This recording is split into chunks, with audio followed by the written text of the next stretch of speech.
क्या आप जानते हो इंडिया का एक ऐसा स्टॉक एक्सचेंज भी था जो बॉम्बे स्टॉक एक्सचेंज के बाद सबसे पुराना था और जहां कभी हजारों ट्रेडर्स ने अपना पैसा बनाया था। यह था कोलकाता स्टॉक एक्सचेंज यानी केएसई।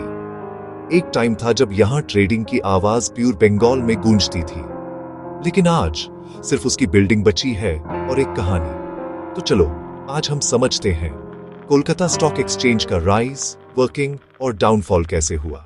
कोलकाता स्टॉक एक्सचेंज की शुरुआत 1908 में हुई थी, जब कोलकाता को financial capital of east India कहा जाता था। ब्रिटिश राज के टाइम में कोलकाता एक मेजर बिजनेस हब था। यहां से तिया, जूते और कोल एक्सपोर्ट होता था। इन्हीं इंडस्ट्रीज के शेयर्स का ट्रेडिंग करने के लिए कुछ लोकल बिजनेसमैन ने मिलकर बनाया कोलकाता स्टॉक एक्सचेंज एसोसिएशन। 1914 में यह ऑफिशियल हुआ और 1941 में गवर्नमेंट ने इसे रिकॉग्नाइज भी किया। इस टाइम ये बॉम्बे स्टॉक एक्सचेंज के बाद इंडिया का सेकंड ओल्डेस्ट एक्सचेंज था। 90s से पहले केएसई में ओपन आउटक्राई सिस्टम होता था। ब्रोकर्स ट्रेडिंग फ्लोर पर चीख कर ऑर्डर्स देते थे और डील्स पेपर स्लिप्स पर लिखी जाती थी। टेक्नोलॉजी नाम की चीज बहुत लिमिटेड थी। फिर 1997 के बाद केएसई ने इलेक्ट्रॉनिक ट्रेडिंग सिस्टम शुरू किया ताकि वो एनएसई और बीएसई के साथ compete कर सके। उस टाइम केएसई में मोस्टली रीजनल कंपनीज लिस्टेड थी।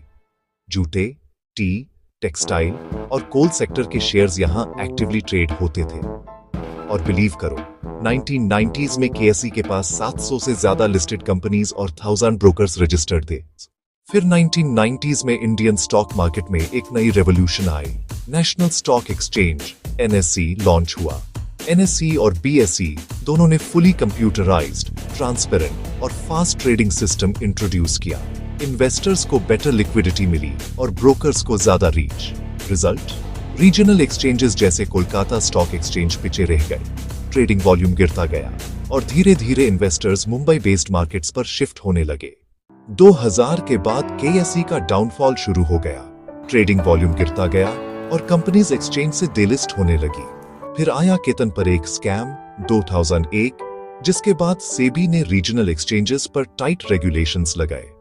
कोलकाता स्टॉक एक्सचेंज में कुछ इरेगुलरिटीज और कंप्लायंस इश्यूज भी मिले। सेबी ने ब्रोकर्स पर एक्शन लिया और इन्वेस्टर कॉन्फिडेंस ऑलमोस्ट जीरो हो गया। 2003 के बाद केएसई में डेली ट्रेडिंग वॉल्यूम कभी कभी सिर्फ कुछ लाख रुपए तक रह जाता था, जबकि एनएसई में डेली ट्रेडिंग हजारों करोड़ तक पहुंच गई थी। 2013 में सेबी ने एक नया रूल पास किया। अगर कोई स्टॉक एक्सचेंज एक साल में 8,000 करोड़ से कम ट्रेडिंग करता है तो उसे शट डाउन कर दिया जाएगा। कोलकाता स्टॉक एक्सचेंज वो बेंचमार्क मीट नहीं कर पाया और मई 2014 में सेबी ने कोलकाता स्टॉक एक्सचेंज की ट्रेडिंग सस्पेंड कर दी। कुछ ब्रोकर्स ने कोर्ट में पिटीशन फाइल किया, लेकिन सेबी ने क्लियर कर दिया, no trading unless rules are met. और इस तरह केएसई का कर्टन गिर गया। आज भी कोलकाता में केएसई का बिल्डिंग खड़ा है, लेकिन अंदर साइलेंस है।